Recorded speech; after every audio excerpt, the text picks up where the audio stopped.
So, Wienke, welcome to the podcast. Thanks for having me, Steve. So we met in Barcelona on a very cold rooftop at a meeting hosted by our mutual friends at PwC. And I was fascinated by a lot of what you had to say. And there are three things I want to explore with you. One is LoRaWAN. I mean, this podcast has been going for best part of 8 years, and we haven't really had a solid conversation about LoRaWAN, which is a little embarrassing. So let's put that right. And then I would really like to hear about your companies, the Things Industries, the Things Network. And then lastly, you've got some very strong opinions on IoT, and I'd love to chat with you about those, maybe even debate a few of them. I don't know. We'll see. It's really hard to get conflict on podcasts. Everyone's always super nice to each other and agreeing with everything that the other person said. The Dutch are famous for their directness, so I'm sure you will. You'll challenge me if you don't agree with anything I say. I will try to. But anyway, welcome to the podcast. Thanks. Okay. So for people that I'm sure almost everyone that listens to this podcast has heard of LoRaWAN, but what is it? Start from the basics. Yeah, so the basics is that LoRaWAN is a network and device protocol that utilizes the LoRa RF technology. And in a nutshell, for a business, it is interesting because it's low power and long range. So this means that you can set up networks pretty easily in buildings because it penetrates through walls and that kind of stuff. So it's easy to do that. And you do not have to employ field services because you don't have to send somebody to replace the batteries every few months. So friction in IoT is a lot about the cost of infrastructure and the hassle of deploying it. And LoRaWAN is able to mitigate that to a large extent because of the long range. And it stands for, so what does it stand for? It stands for, WAN stands for wide area network, and LoRa stands for long range.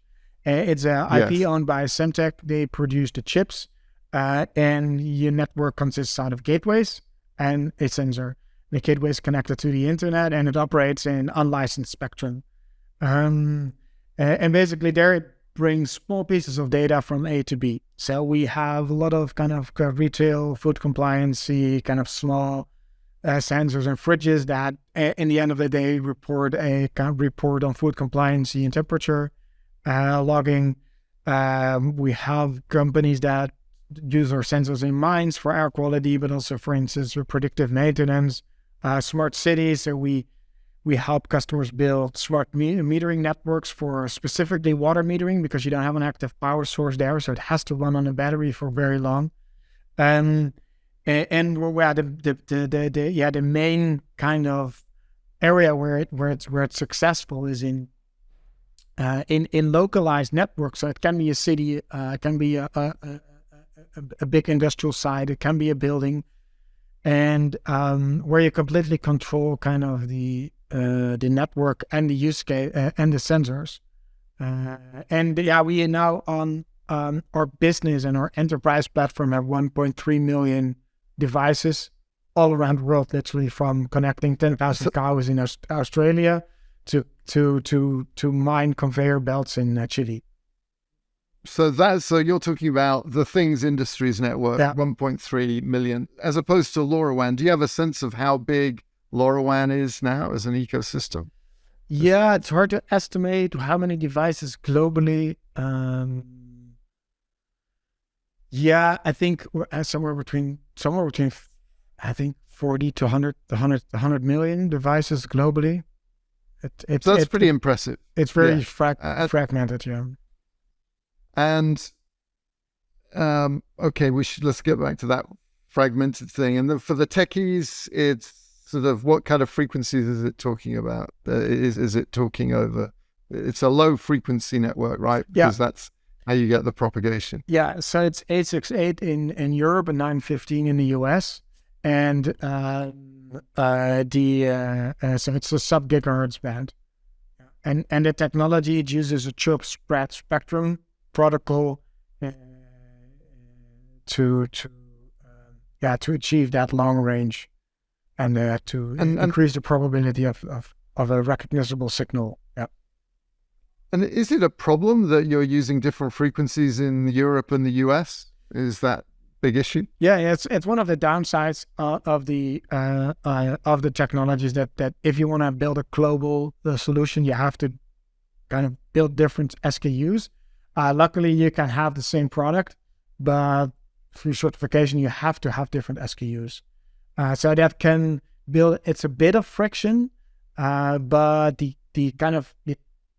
you see it in a larger scheme of things, of like if you look at the NRE, if you look at kind of the non-recurring engineering cost, of a specific SKU, it is pretty low for such a capable device. So it's something. We also have customers that operate LoRaWAN 2.4 gigahertz, and that's very interesting because then you can have like a a long range multi-country. There's some other kind of downsides to that. You don't have that amount of range. You don't have, but yeah, that's very interesting, and then it's actually something that can be put on a ship and be shipped to the other side of the world, and then still be compliant there. And what is the range that I can get on those sub-gigahertz frequencies, the sweet spot, the 800, the 900 megahertz that you were talking about? Yeah, so it is RF, so it all depends on what's in between. We did experiments with weather balloons, and we reached around 800 kilometers for a single message, which is an outlier, and you have to do a lot of work to replicate it, so see that as a lab experiment. But what we usually see is, because you're talking about you're building local networks, what you see is that capability of that long range, you really should see that as the margin you have for your operational excellence of your IoT solution. So in a building, it's just one gateway can cover it all, but we always say just do 2 gateways, because these gateways are so kind of cheap over the lifetime of a solution that you don't want to risk like everything you can do in an IoT solution to de-risk a revisit. That's way more kind of interesting. And if you calculate that properly in your business case, 2 gateways are more cost effective than one. So what you more see is that LoRaWAN has gone through this path where you say, hey, it's long range, but actually what it has margin for error. And that's the real true value proposition, not that you can send it over 10 kilometers a message. I barely see that used as a value proposition. It is a very interesting technical capability, but the error margin that it delivers, that's the real value proposition for a business in LoRaWAN. That's interesting. So basically that translates into better quality of service, more reliability. Yeah, I can go to 10 meters, get kilometers, but or whatever, 8 kilometers. But if I'm, half a kilometer away, then I can be pretty sure that the signal's going to get there, because there's just so much margin for error. You've seen a lot of kind of technology promotion, and we also did that for LoRaWAN. And then what you're doing is you're trying to educate the market that it can do this. Yes. But let's say that's this circle. And the business viability is like a 10% circle in the middle. And I think we're now in the LP1 space, coming from say, hey, like this has this capability, this has this capability, this, and to more kind of, okay, wait, like we have this, we now know what this technology can do. Okay, so where is the kind of technology coverage? Where does the technology coverage actually a business viable segment? And what I see in LoRaWAN is that is doing that for a lot of different fragments, and that's a lot of different verticals. We have as many kind of different solutions of different customers all using our platform. Yeah. Seems like that's a blessing and a curse, because we have that at Wiliot. You can use the technology for so many things. It's like really hard to focus. So I guess we'll talk about the areas where you decided to focus, but I do want to just get back to the nuts and bolts of LoRaWAN. So, what's the cost equation? I'm not paying for spectrum because 800, 900, 2.4, it's free of charge. I'm not paying a KPN or a Vodafone or a Verizon. But what do I have to pay for, and what are the kind of the ballpark costs for those things? Do I have to buy if I want to track cows, do I have to buy a gateway? Yeah, so the typical solution consists of so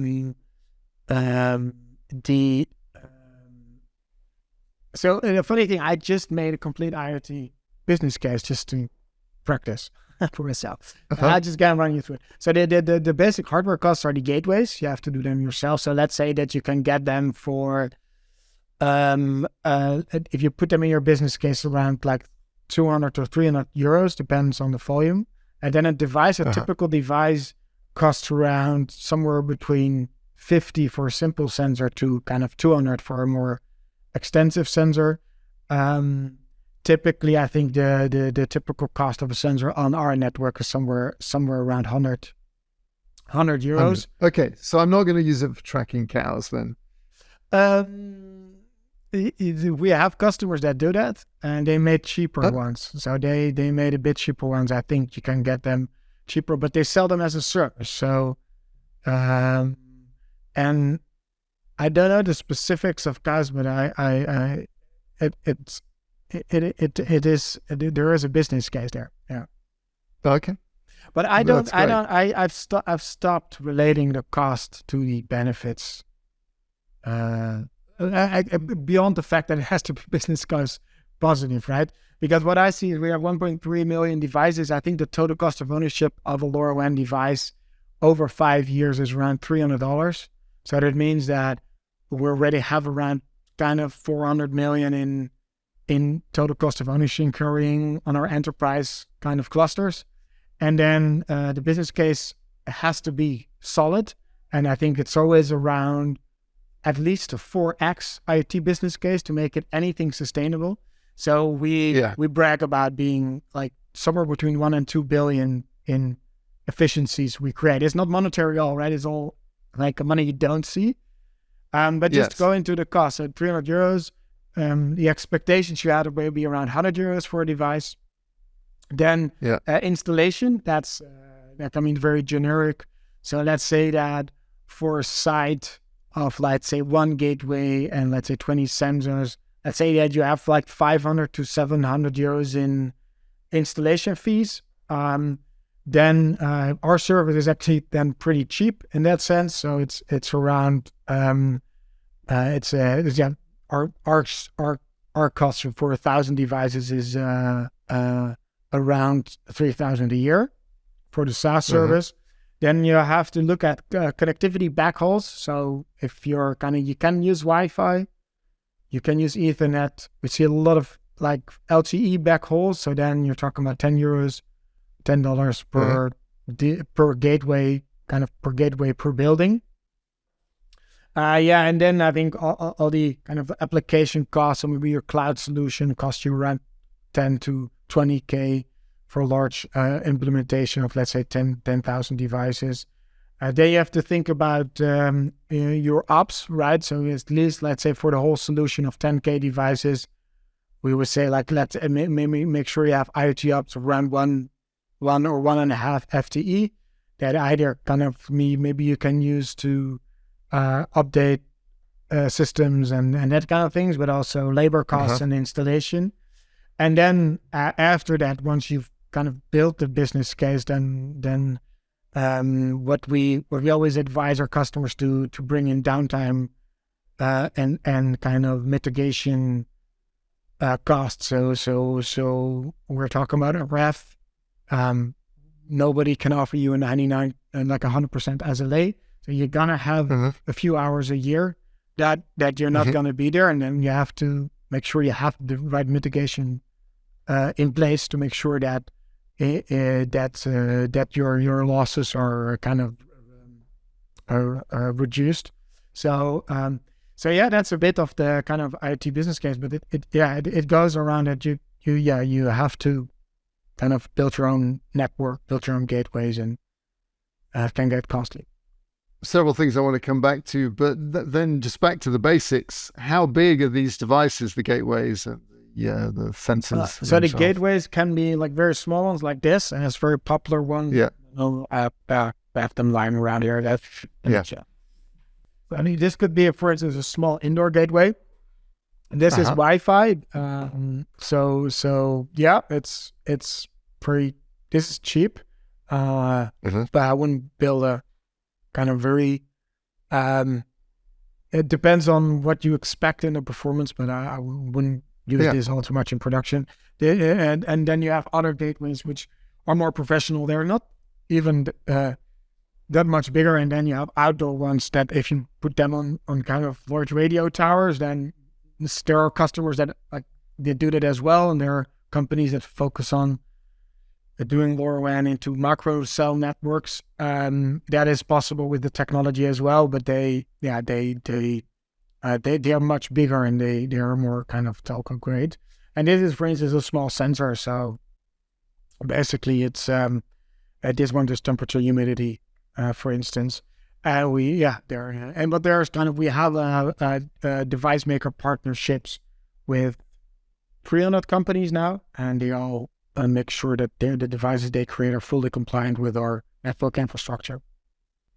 And are they all using Semtech chips? Yeah. Is Semtech, so they're the French company that kind of originated this? So there was a French company. It was acquired by Semtech, a company from California, is listed. And they hold the IP for LoRa, and they have a multi-source kind of strategy. So you can buy the chips from them, but you can also buy as SoC from ST or a system in a package from Microchip. So you can get them from multiple vendors. But yeah, the IP is completely owned by Semtech for the chips. Wonderful. Let's talk about your company, the Things Industries. So you did a really nice job of laying out the kind of, here's the bill of materials, and this is what the business case looks like. By the way, can people get hold of that business case? Is that something that you want to share? Just send me a message on LinkedIn, and I can share it with them. Yeah, excellent. Sounds like a good deal. I also have the kind of the benefits part of it, which is actually more interesting. But yeah, then. Okay. Let's get into that as well. But tell us about the Things Industry. So I've got these devices. The range is amazing. Why do we need the Things Industries? Yeah. So to run a LoRaWAN solution, you need a piece of software called a LoRaWAN network server, and that manages the networks in real time. And we are the product leader globally in the market for offering that as a managed service and having the most complete product. So a LoRa network server, basically what it does, it makes sure that this one is managed, the server makes sure that this one is managed, does all the security, all the provisioning, everything you need. But as these things don't talk IP, Internet Protocol, you can't connect these directly to the internet. There needs to be a network server that actually spits out that the data that comes from these devices in a secure way to your enterprise application. So we're not an IT platform. We're 100% focused on that. And what we saw during the last kind of 7 years is that everybody started to explore what I told you about, right? Like, okay, we have this circle of capabilities. So where are the business viable spots in that circle? And we saw that it was very fragmented, and we decided not to kind of do everything, but just do one thing really, really well, or don't do it at all. And so we decided not to go into solutions, not to go into IoT platforms, not into hardware, not into gateways, purely in the software and making sure that we are the best and kind of world champion in managing your LoRaWAN infrastructure anywhere where you are in the world. Majority of our business is in the US. We have a lot of business in Southeast Asia. We have a lot of business in Australia. It's a global network infrastructure, and it allows you just to run these networks without running the kind of service yourself. And that's going really well. Hence the kind of 1.3 million devices that, which is basically a testament of trust of our product leadership and our operational excellence on this field. And so are they using your platform to get the data out from these sensors? Is that part of what you do or not? Yeah. So basically that's the end goal. But everything you need before that, like provisioning these gateways, provisioning these devices, everything you need to do building up to kind of installing it. And then after that, everything you need to do to monitor it, right? Because you built a network yourself. So we have more kind of cloud native, pre-intelligent kind of network operations center, which allows you just to constantly monitor these devices and perform your IoT ops. And that's getting smarter and smarter and smarter, right? Because in the end, if you look at the IoT ops, right, like it's the kind of operational kind of activities you need to make sure you maintain the SLA of your IoT solution that you gave to your customer. Basically that's where our value comes in, is that we make sure that we make sure your solution just runs very solid, and you pick the components. And the interesting thing is we are agnostic towards gateways. So we have 20, 30 gateway partners. We're also agnostic towards devices. We have like 300 to 400 device maker partners, and they all kind of, we work with them on a very friendly way, and we together test these products, and they also work on other kind of LoRaWAN network infrastructure that other people present, other companies offer. So what is the data that people are getting from the sensors? Because, in this podcast, we've largely focused on Bluetooth, and a lot of it is around kind of getting an XY coordinate or a proximity reading. But my assumption is if I've got just two gateways or one gateway, even, that I'm not going to get a lot of location information. It's other stuff, or what's the situation? Yeah, so actually we get that question a lot. So if you go to our developer ecosystem, it's called the thingsnetwork.r, and we have a device repository there. And the interesting thing is you can see what these devices generate in data in an emulator page. So if you go to a specific device there, and I'll send you like the link, you can put them in the comments. You actually go to a device, and then you will see the payloads that it's actually, that it's defined to send to your application.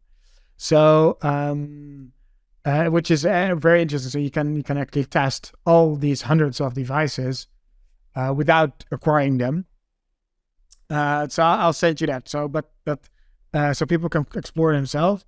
But typically temperature reading, location readings, we see, for instance, smart mouse traps. Is the mouse caught or not?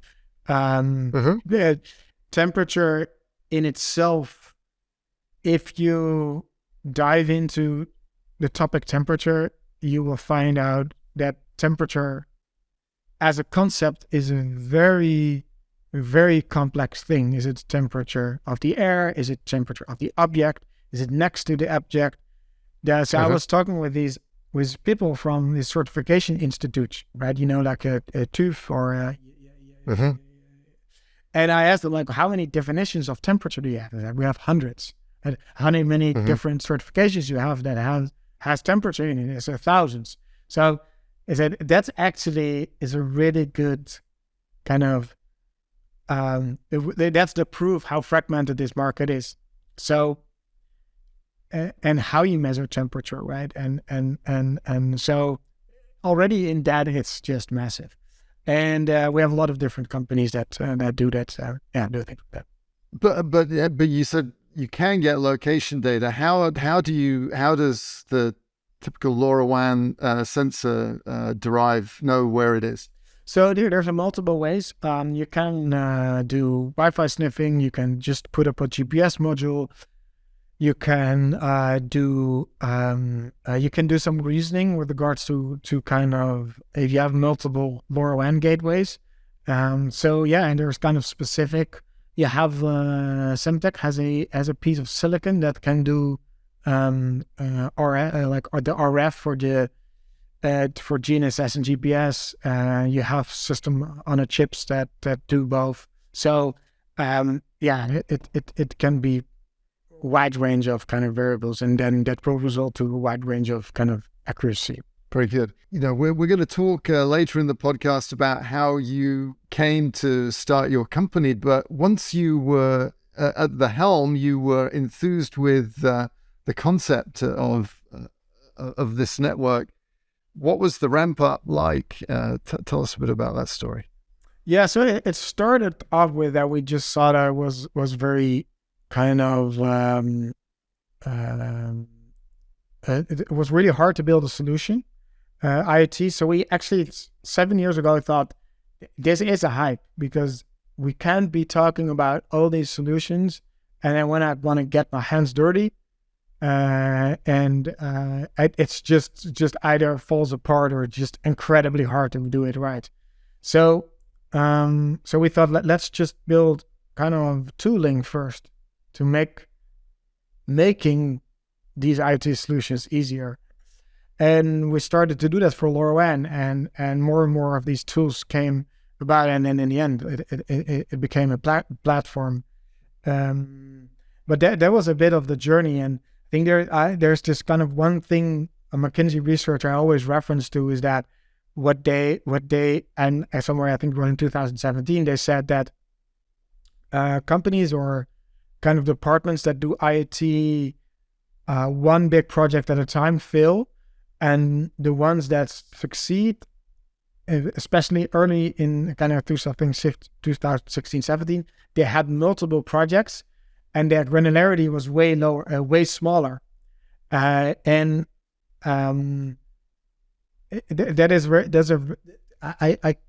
very, very much relate to that kind of research conclusion, because it's exactly what we see is like the smaller projects succeed and then they scale, but it never goes the other way around, because you're just it's just too complex and just doesn't work that way. But we've seen it, like the order of magnitude on our platform is growing, where in 2016-17 we saw people talks about tens, then about thousands, then about tens of thousands, and now we have customers with more than 100,000 sensors on the platform. So it goes in that. Doesn't that start off small thing? Isn't that just sort of in the early stages? It's like if someone's going to buy an accounting system, they don't not start off with a small accounting system. They just do it, don't they? Because it's well established use case. But with regards to accounting systems, it's a 1998. So if you would do this system, you would build an accounting system in 1998. So we have to acknowledge how early we are in this whole IoT, or kind of connecting the physical world,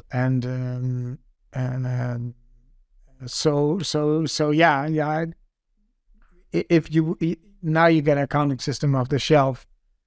But when they were writing them, I agree. You start off small. Let's just let's start on the area where we've got the most pain and so forth. It's really about managing your exposure, and just making sure that you understand that it's a risky project, and that if you're going to build something yourself, you need to reduce your exposure. So when you start, we always say, let's just look at off-the-shelf devices, look at off-the-shelf gateways, use our off-the-shelf network management tool, and just use a very simple, I would say not even IoT platform, but something you already are competent as an enterprise to manage the data. and that is also small. And if you done that, then make a business. Don't build a POC. Just make a positive business case with that. And then when you did that, then you see, okay, like I can optimize this, I can optimize that, I can do that significantly more cost effective or even more productive. So yeah, that's the journey that brings the highest likelihood of success. And where are you seeing the greatest success? What are the hottest use cases? As I said, it's extremely fragmented. So so then the question, like, what's the definition of success? So let's say where the most value is created. I think in compliancy, just having measurements that you can do with sensors, which you usually do with people noting things down or putting them on an iPad or on even pen and paper and pencil. Mm-hmm. I see also success mostly. Yeah, you're probably questioning verticals, but what I see success if people don't, if they have a destination for the data, and it seems like an obvious thing, but for me, using an IoT platform for me also like visualizing data is for me a red flag, because I know if you visualized it, you need a human, and a human, that's what we're trying to automate out of this chain. So visualization by itself is also always an extremely expensive IoT solution, because you need a person to log in, and that person costs $100 an hour at least. Mm-hmm. So what I see is that kind of where are the successes when existing business processes are automated and IoT data is added to that process to enhance that process and optimize in the end the business process. And so that's where I see the success. And then it really doesn't really matter what vertical it is. If you already got your kind of, let's just call it digital transformation going, and you can like supercharge that with IoT. You can't create digital transformation with IoT. It is always supportive to it. And it can be inspiring, but in the end, it's just a bit pipe and a data feed and the smart things you're going to do with your digital transformation strategy. That's the differentiator. Well, you're in an incredible position. You kind of look across all these different projects. It's fascinating to hear you talk. We've got to wrap up and move on to the next segment of the show. But before we do that, you have a conference, right? Maybe you want to talk about that briefly. Yeah, so we have an upcoming conference in Santa Clara, 18th of May. We're co-hosting it with the IoT Tech Expo. It's in the Santa Clara Convention Center. It's all day, and it's free to attend. So if you're around, looking forward to meet you there, and then we're gonna dive in all kinds of different solutions, business cases, and of course also the technology. And then we have our main event in 21st and 22nd of September in Amsterdam at the end of the summer. And these are user group kind of meetings where in Amsterdam 1,500 people from Chile to Australia will come together and kind of share these solutions and business cases. So yeah, that's always exciting. Wonderful. Well, we'll try and hurry this episode out to try and give people visibility of the Silicon Valley show. How did you get the job that you've got? I think a lot of people will be watching this and they'll feel like you're living the dream. What's your story? So the story is that my background is in telecommunications, starting at a Dutch telco research institute, then worked at KPN as the Dutch incumbent, and I started a video on demand company, which basically was a Netflix in the Netherlands, and then Netflix came to the Netherlands, so there was a there was a nice adventure. We eventually sold the company to a European publishing company, and then started to looking for new ideas. Met up with. I mean, just to hit the pause button, I know this is about you, but it's funny because I was involved in video on demand as well, and I was just sort of thinking about. I don't know about how you felt about all of this, but before it existed, it was like this thing that should exist. It's like I'm just fed up with watching TV and movies or not being able to watch what I want to watch, and I feel like there's some parallels with IoT. No, you feel like you see this thing doesn't exist, you feel it should exist. You're going to do your bit to make it happen. Is that fair? Yeah. I think we the focus of the platform we created at the time was on curation, because that was actually very bad. There were no recommendation algorithms, so we did actually manual curation, which actually turned out to be very kind of what people wanted. Then we got the movie rights, and then but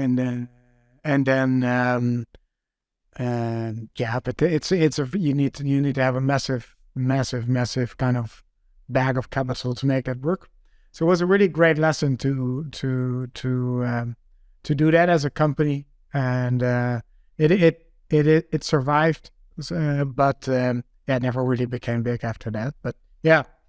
But obviously, video on demand streaming is like huge, and you saw that it was going to be a thing, and it requires some tenacity and lots of people to try different things. And I feel like IoT is the same way. We've been working on this vision for decades now, and it's still not what it could be, and I think will be. That doesn't mean to say it won't be, right? It's gonna. No, it's a multi-stakeholder kind of complex environment where you have the kind of the creators of the content, and you have the distributors, and probably like one of the reasons that Netflix is successful is because they simplified that by making their own content. It's not only it didn't only create a more kind of, for Netflix, a more kind of like more ownership of that intellectual property and the content, but it also created like a way less complex of a thing. So you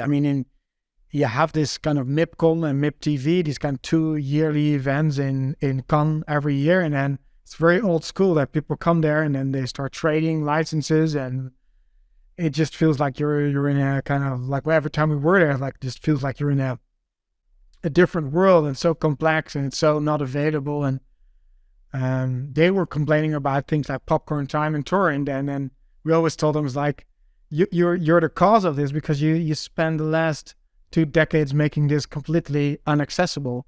So yeah, it's and similar to IoTs, making IoT business cases work needs a simple stakeholder kind of structure. Yeah, and I think that template that shows this is possible, that everyone can react to and compete with, is part of it. It's like what Tesla are doing with the cars. It's like electric cars, been around for a long time, but Tesla's share price just completely galvanized the marketplace. And so I guess we all want to be that IoT company that does that, because I don't think there isn't a Netflix of IoT, there isn't a Tesla of IoT yet. Yeah, then I think the question, I would say, like, there's never going to be a true IoT unicorn in that sense. Probably now there are 1 or 2 or something, but I think that it's so incredibly fragmented that and the market is so huge that in the end you will have kind of niche players that will be very successful in their niche, but probably not as an IoT company. Yeah. We'll talk about this elsewhere in the podcast. I've kind of derailed you a little bit, but yeah, please do continue, because we haven't even got to the point where you've founded your company.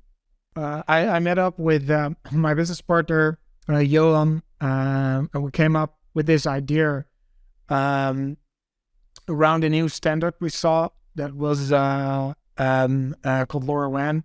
And we thought, hey, you can make an internet for the Internet of Things, We saw that operators were doing it in unlicensed spectrum, and we thought, hey, that's odd because that doesn't give them any kind of competitive advantage. So yeah, probably that's probably not the way to do it.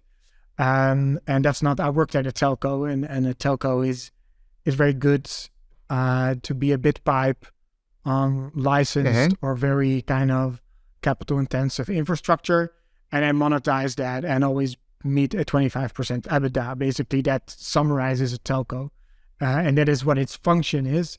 And doing something innovative doesn't kind of contribute to kind of that objective. So we thought, hey, this is very interesting. So we thought, let's start building solutions. And then we found out that how incredibly hard it is to build solutions. And from the cloud environment, we were educated about open source and developer kind of events and developer content. So we started to build a developer ecosystem for LoRaWAN called the Things Network, and put a business sides to it, which is called the Things Industries. And that basically in the last 7 years grew out to an open source business model.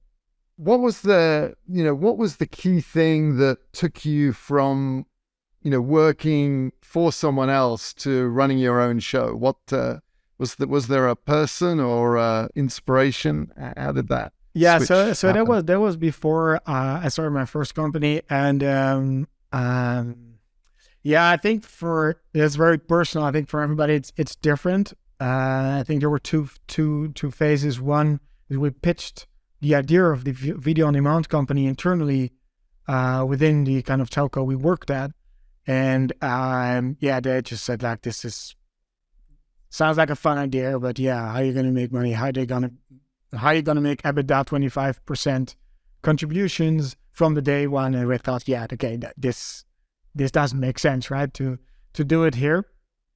So we just started to build a POC and build a product and next to our jobs, and then start to become kind of a bootstrapped kind of app that people loved. And then we just quit our job, and then with a healthy amount of ignorance and bullishness, and then I think that was really good first lessons to get out of the corporate environment. At first, kind of having the corporate experience is really a kind of that's you have to unlearn a lot, and after a while the corporate experience becomes a massive asset, because it is not having worked at such a structured kind of corporate environment also makes you understand how these organizations work when you start selling to them.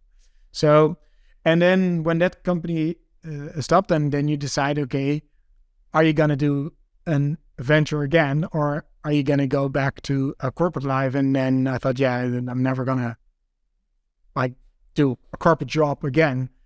And I had all this experience of building a platform and doing a business in that kind of field. So I thought let's do something exciting again. So And are there any books or ideas that were centrally motivating for you? Are there texts that you go back and reference when you're talking to people about how they should be running, helping to run your company? Yeah, so I think the book Hard Thing About Hard Things by Ben Horowitz, they took a bit of a crazy turn with their crypto investments kind of lately, Andreessen and Horowitz. So, but that book is I really like it because it just only tells stories, but it doesn't really to say kind of these kind of heuristics or your kind of average Silicon Valley blog and how to be successful. It's just these are all the hard things they experienced with just the way you just kind of see the pain and I think that's a really good book. I think it's still kind of still quite a popular book. Hard Thing About Hard Things. So, as you know, we always ask people about their favorite songs that have super meaning for them. And I think when I asked you about this, you said, actually, it's Wallpaper to me. which I love. There's only one other guest who's had that, and for him, we talked about the paintings that he liked. And, Okay. But maybe so. Are there like three? How do you? Is it like movies or what takes the place of I think music that's in about more kind of books about business. Because I think it's just so I mean, this is hard thing about hard things. I think that's one that I really love, the delivering happiness about Zappos, how that was created. Also about that it just is kind of it's about the people and the driving force of a company. It's about the team, and we have a very strong kind of people, product, business culture. So if we take care good of the people, we get an awesome product, and an awesome product brings in business, and it's always that way. And maybe during the last like kind of 2021 hype, people thought that that money could be a driving force. That didn't really deliver a lot, and at least in the technology sector and the kind of VC sector. So I really like that book about all the hidden gems in that book, by giving a bonus if you quit your job. I think that's just kind of that kind of things, like where they had that they make people think about why I'm here. Awesome. Yeah. Very good. Well, thanks so much. It's been great having you on the podcast. Yeah, thanks for having me.